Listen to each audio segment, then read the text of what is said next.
नमस्कार। आज का व्याख्यान बीए पार्ट सेकंड के बी पेपर सेकंड के ऋग्वैदिक सूक्तों में से अग्नि सूक्त पर आधारित है और इस अग्नि सूक्त के कुछ मंत्रों का सप्रसंग अनुवाद में प्रस्तुत करने जा रही हूँ।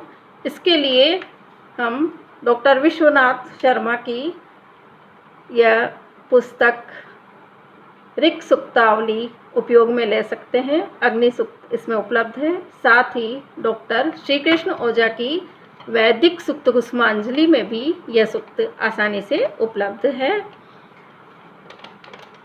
मंत्रों का अनुवाद करने से पहले ऋग्वेद का थोड़ा सा परिचय अपेक्षित है। ऋग्वेद भारत ही नहीं अपितु विश्व का प्राचीनतम उपलब्ध ग्रंथ है। यह देवस्तुति प्रधान ग्रंथ है। विभिन्न देवताओं की इसमें स्तुति की गई है। देवता और कोई नहीं, प्रकृति के ही विविध तत्व हैं।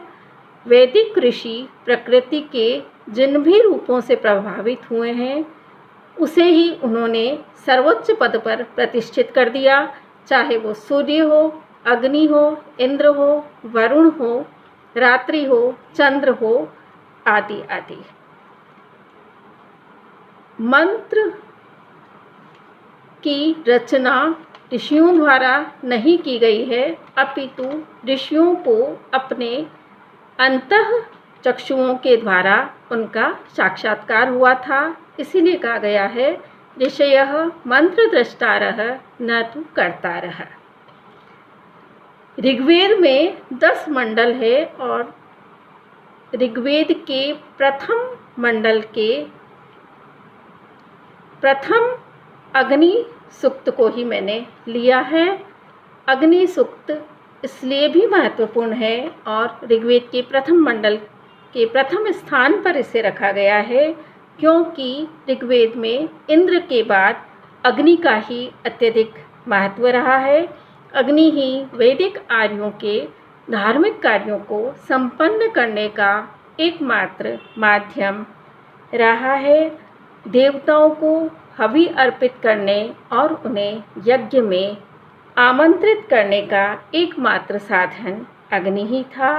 इसीलिए ऋग्वेद के प्रथम मंडल का प्रथम सूक्त अग्निदेव को ही समर्पित है। अब मैं अग्नि सूक्त के प्रथम मंत्र का पठन कर रही हूँ, जिसका अनुवाद प्रस्तुत किया जाना है। अग्निमीले पुरोहितं यज्ञस्य देवं ऋत्विजं होतारं रत्नधातमम्। इस मंत्र का प्रसंग इस प्रकार है। ऋग्वेद वैदिक साहित्य का प्राचीन ग्रंथ है। इसमें 10 मंडल हैं, जिसमें विभिन्न देवताओं इंद्र, वरुण, अग्नि आदि की स्तुति की गई है और देवताओं को 3 श्रेणियों में विभक्त किया गया है: पृथ्वी स्थानीय, अंतरिक्ष स्थानीय और भू स्थानीय। पृथ्वी स्थानीय देवताओं में अग्नि का महत्वपूर्ण स्थान है। लगभग 200 सूक्तों में अग्निदेव की स्तुति की गई है। प्रस्तुत मंत्र ऋग्वेद के प्रथम मंडल के प्रथम अग्नि सूक्त में से उद्धृत किया गया है। इसके देवता अग्नि है, ऋषि विश्वामित्र हैं और छंद गायत्री है। इस मंत्र में अग्नि की विशिष्टताओं का प्रतिपादन किया गया है, इसके विशेषणों का उल्लेख है।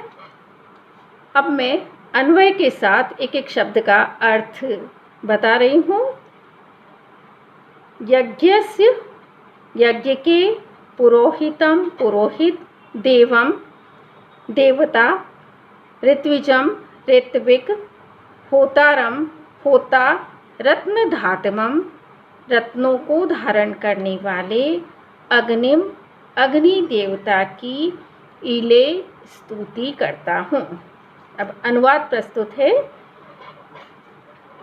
यजमान की इच्छाओं को पूर्ण करने वाले यज्ञस्य पुरोहितम, यज्ञ के पुरोहित अर्थात यज्ञ से संबंधित सभी कार्यों को संपन्न करने वाले, देवम, दानादि दिव्य गुणों से युक्त और प्रकाशमान स्वरूप वाले, ऋत्विजम यज्ञ के ऋत्विक यज्ञ संबंधित कार्यों को करने वाले, होतारम होता अर्थात हवन करने वाले या देवताओं का यज्ञ में आह्वान करने वाले, रत्न धातमम रत्न अर्थात श्रेष्ठ पदार्थों को धारण करने वाले, मणि सुवर्ण धन आदि पदार्थों को यज्ञ के फलस्वरूप प्राप्त होने वाले इन सभी पदार्थों को धारण करने वाले अथवा इन पदार्थों को अपने यजमानों को प्रदान करने वाले,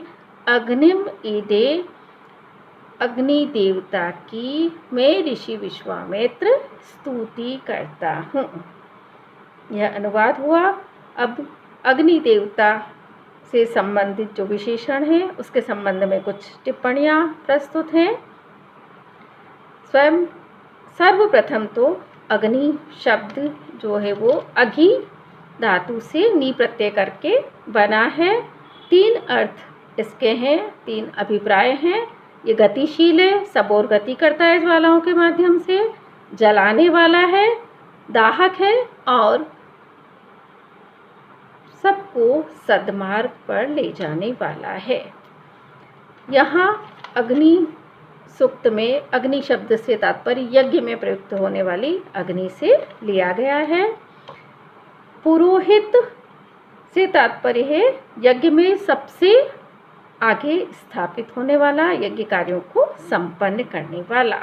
जैसे पुरोहित राजा या यजमान के अभिष्ट धार्मिक कृत्यों को करता है, वैसे ही अग्नि यज्ञ के लिए अपेक्षित हवन आदि सभी कार्यों को करता है। अग्नि के बिना कोई हवन नहीं हो सकता, कोई आहुति नहीं दी जा सकती है और यह अग्नि आहवनी रूप में यज्ञ के पूर्व भाग में स्थापित होता है, इसलिए भी इसे पुरोहित कहा है।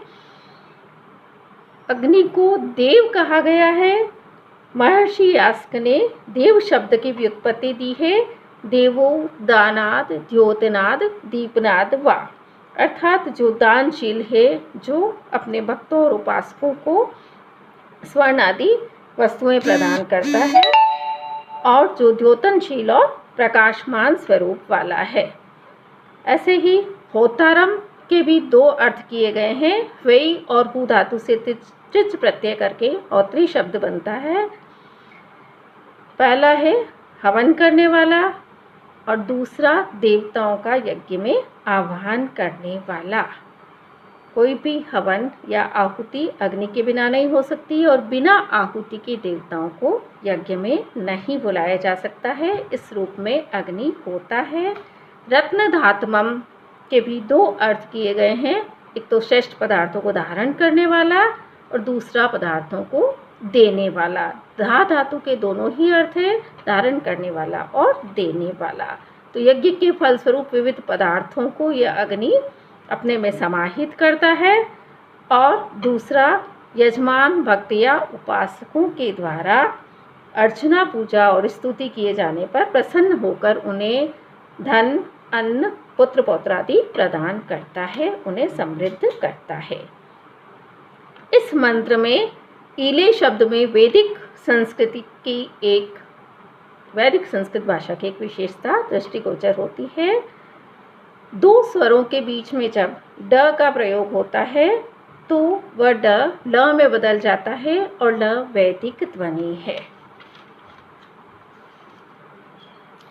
इस प्रकार अग्नि देवता मनुष्य और देवों के बीच का सशक्त माध्यम है, उनके संबंध को स्थापित करने की एक कड़ी है। यह देवताओं का मुख भी कहा गया है क्योंकि देवताओं के द्वारा ही यह हवि को देवता अग्नि के द्वारा ही हवि का भक्षण करते हैं और अग्नि में आहुति देने पर ही देवता यज्ञ स्थली पर आमंत्रित किए जाते हैं। इस रूप में इसे देवदूत भी कहा गया है। अब मैं दूसरे मंत्र का पठन कर रही हूँ।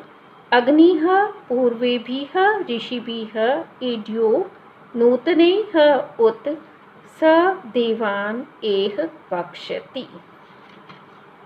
इस मंत्र का भी प्रसंग पूर्वोक्त प्रकार से ही है। इस मंत्र में कथित प्रमुख जो बात है वह ये जोड़नी है कि इस मंत्र में पुरातन और नूतन सभी ऋषियों द्वारा अग्नि देवता की स्तुति की जाती रही है और अग्नि देवता को अग्नि देवता के माध्यम से अन्य देवताओं का यज्ञ स्थली पर आह्वान किया गया है, उन्हें आमंत्रित किया गया है। अब इसके अन्वय के साथ शब्दार्थ प्रस्तुत है। अग्निः अग्निदेव पूर्वेभिः अर्थात पुराने ऋषिभिः ऋषियों के द्वारा इड्यः स्तुति किया जाता है। उत और नूतनैः नवीन ऋषियों के द्वारा भी स्तुति किया जाता है। स वह अग्निदेव देवान अन्य देवताओं को इस यज्ञ स्थली में आवक्षति ले आवे।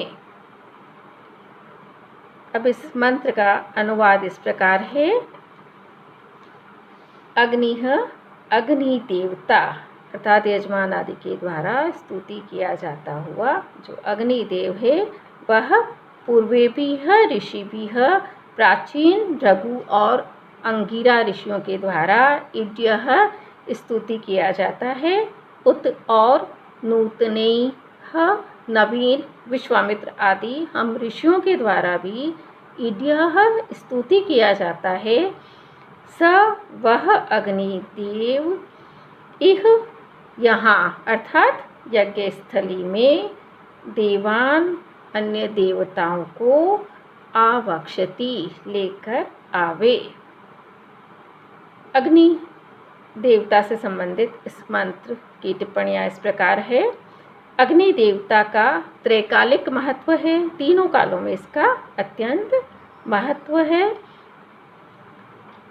और अग्नि को देवों का मुख देवताओं का मुख कहा गया है। देवता इसी के माध्यम से अपनी भोग्य सामग्री का भक्षण करते हैं, इसीलिए पुराने और नए सभी ऋषियों ने एक साथ अग्नि देवता की स्तुति की है। अग्नि के माध्यम से ही देवता यज्ञ में उपस्थित हो सकते हैं, क्योंकि अग्नि के द्वारा ही देवताओं को प्रसन्न करने के लिए उन्हें आहुति दी जाती है, घी आदि की आहुति दी जाती है और उसके माध्यम से उन्हें यज्ञ में आमंत्रित किया जाता है। तो अग्नि ही ऐसा माध्यम से है जिसके कारण देवता यज्ञ में उपस्थित होते हैं। मनुष्यों को देवों की कृपा अग्नि के माध्यम से ही प्राप्त होती है, इसीलिए यहाँ अग्नि देवता से अन्य देवताओं को यज्ञ वेदी पर उपस्थित होने के लिए अनुरोध किया गया है। इस मंत्र में भी वैदिक संस्कृत भाषा की कुछ विशेषताएं लक्षित होती हैं। यहाँ पूर्वे भी ही तृतीया बहुवचन का वैदिक रूप है। लौकिक संस्कृत में पूर्वे शब्द मिलता है। ऐसे ही आ इह वक्षति एह वक्षति, यहाँ आ उपसर्ग और वक्षति क्रियापद के बीच में इह पद आया है। यह वैदिक संस्कृति की विशेषता है कि उपसर्ग और क्रियापद के बीच में अन्य शब्द आ सकते हैं। लौकिक संस्कृत में ऐसा नहीं है। लौकिक संस्कृत में उपसर्ग और क्रियापद को एक साथ पढ़ा जाता है।